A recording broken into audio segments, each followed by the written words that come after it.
Kamusta po? You're watching the News Listener. Ako po si Angelo at pag-usapan natin guys yung kamuntikang matanggal si Senator Tito Soto bilang Senate President kahapon. Okay?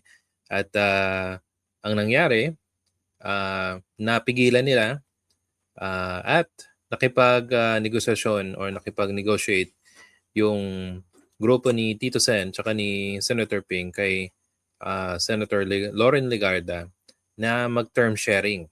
Okay? Now, pag-uusapan natin kung bakit gustong tanggalin ng minority bloc ito si Tito Sen. Okay? At anong mga reasons, okay? At yung mga reasons na ibibigay ko sa inyo guys, hindi man to exactly na ganito o sabihin na lang natin na baka kulang siya, okay?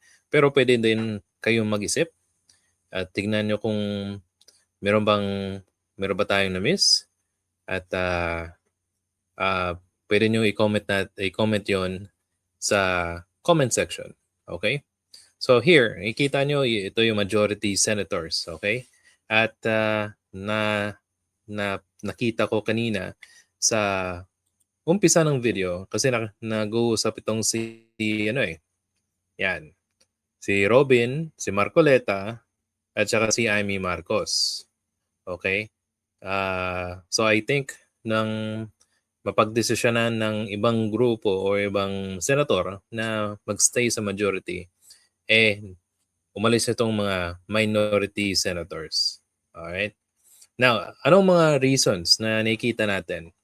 One is itong si Amy Marcos. So kung natatandaan nyo, last January 29, okay, tinanggal si Amy Marcos bilang Senate Chair ng Foreign Affairs.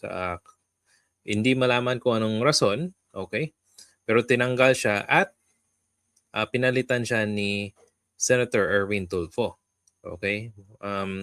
We don't know the exact reason, pero ang nakikita ko dito is hindi naman talaga effective itong si Amy Marcos bilang Senate Chair ng Foreign Affairs.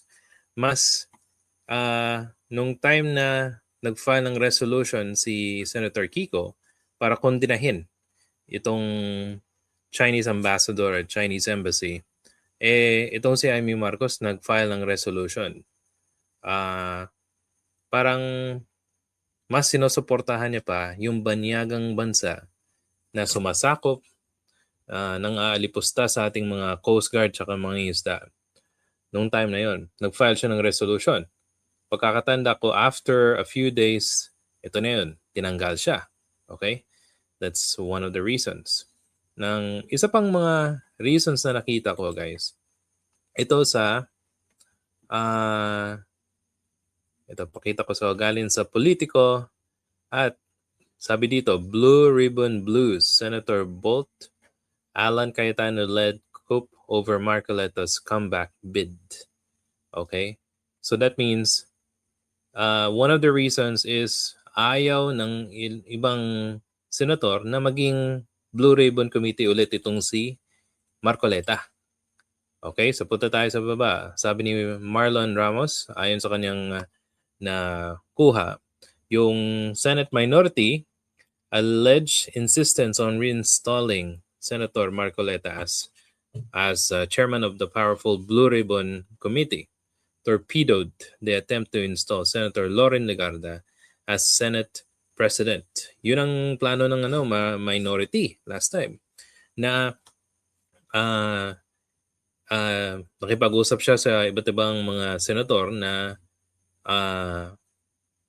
para kumuha ng enough number at tanggalin si Tito Soto at ilagay si Senator Lauren Legarda. Okay. At may akong nakitang news pero hindi ko makita na ang nagplano daw nito ay walang iba kundi si Amy Marcos at saka si Alan Cayetano. Okay?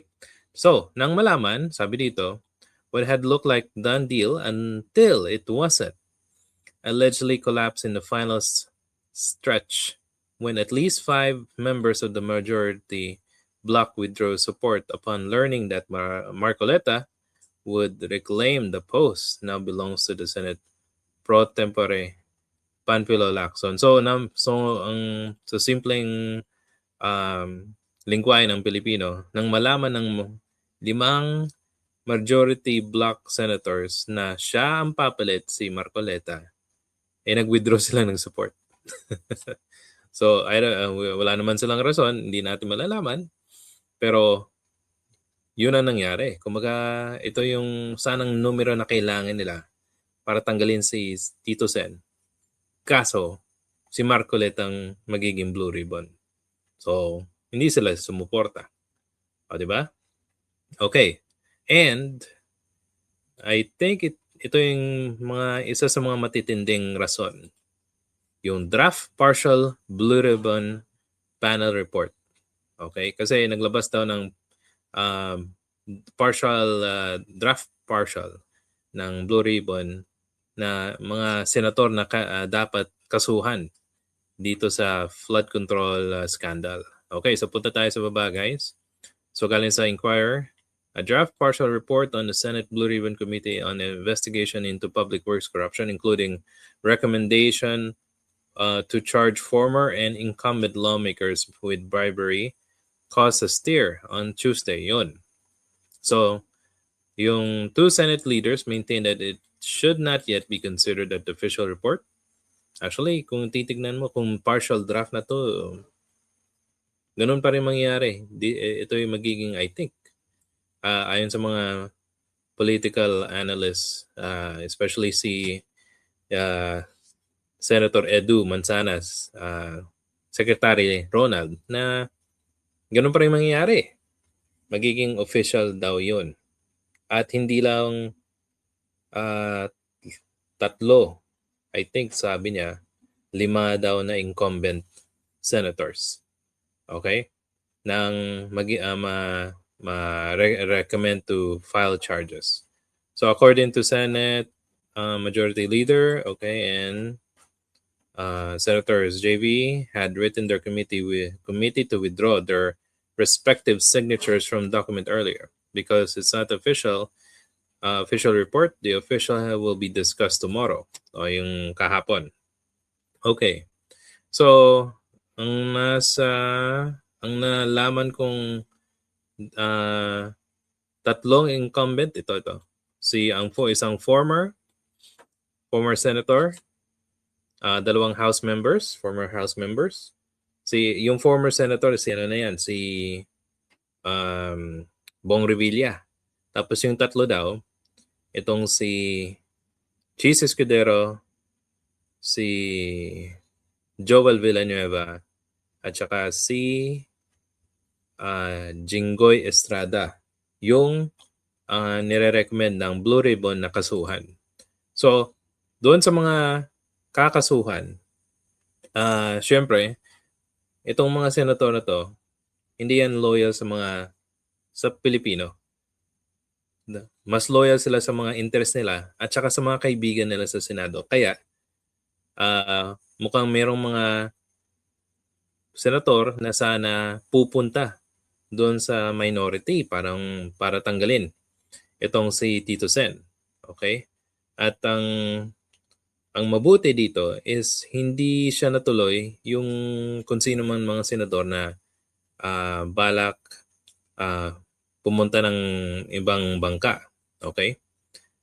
Which for me, mabuting nang hindi nangyari. Okay? Kasi nagre-reklamo ata sila na bakit daw puro senador. Meron naman palang house members na dapat i-recommend. So, they agree and stay sa majority. Ang hindi lang natin nakikita dito, guys. Okay? One of the reasons for me, and I think this is the final reason, is itong si Sara Duterte, okay, ay nasampahan ng impeachment complaint doon sa House of Representatives. By the way, it will be I think yung meron silang hearing sa February 9. Sabi ni Congressman Jinky Luistro. So doon may tsansa na ma-impeach si Sara ulit kasi sa numbers, sabi daw is 1/3 lang. At matagal pa naman yung 2028 election. So, itong mga congressman natin ay pumipili pa rin sa administrasyon kasi matagal pa man. Diba? So, pag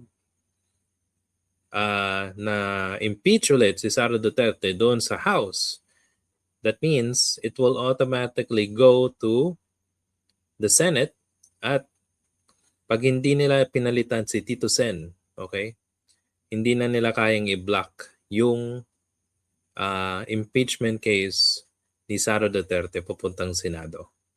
At if that happens, initially, mangyayari is yung Senate will convert into an impeachment court. At pag nangyayari yan, dito na magsisilabasan ng mga baho, mga katarantaduhan at mga plunder na ginawa ni Sara Duterte sa kanyang opisina at sa DepEd. Okay? So for me, yan dapat ang tingnan natin kasi pag tinanggal si Tito Sen, definitely ang mangyayari magiging cheese escudero na naman yung impeachment case ni Sara Duterte. Okay? So guys, ano sa tingin nyo? Kung meron po kayong comment, suggestion sa ating video, paki-comment po sa ating comment section. Kung nagustuhan nyo po ito, please hit the like and subscribe button. Salamat po and I'll see you sa susunod na video.